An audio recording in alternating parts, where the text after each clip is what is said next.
پێم وایە کۆبوونێکی تێر و تەسەلمان هەبوو چەند سەعاتێکی خایاند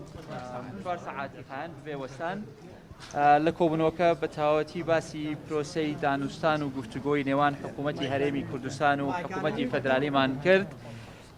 نەکرد ئەم دوا سەردانەی ئێمە لە بیدایەتی دەستبەکاربوونی کابینەکەمان تاکو ئێستا تەواوی مەلەفی دانوستانکردنمان پێشکەش کرد کە ئێمە وەکو حکوومەتی هەرێمی کوردستان هەمیشە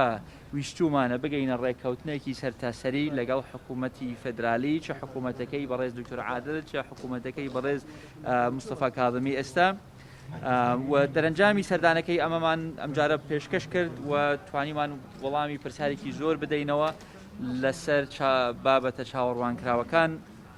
ئێمە ئێستا موازنەی 2021 کە لەلایەن حکوومەتی هەرێمی کوردستان لە حکوومەتی فەدرالیەوە پەسەند کراوە ئێستا نێردراوە بۆ پەرلەمان باسی ئەومان کرد کە چۆن ئێمە بتوانین هەماهەنگیەکەمان بەهێزکەین تاکو ئەو نەسەی کە لە موازنەی 2021 لە حکوومەتی فەدرالی پەسەند کرا وەکو خۆی دەنگی لەسەر بدرێ لە حکوومەتی لە پەرلەمانی عراقی. بەڵێ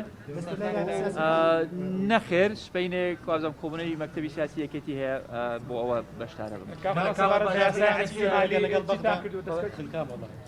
هەر تۆ خنکەی بەخوا منیش خنکام برا ئەگەر پێم بڵێ ئەگەر لەگەڵ بەغدا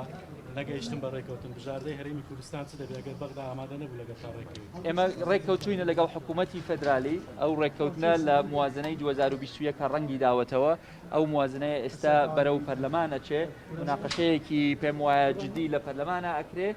و بزانین دەرەنجامی ئەو مناقەشەیە و ئەو دانوستانی بینی هەموو لایەنە سیاسیەکان و لیژنە پەیوەندیدارەکان ئەمانگەیەنێتە بەڵام ئەوەی کە تاکو ئێستا هەیە ڕێککەوتنێکە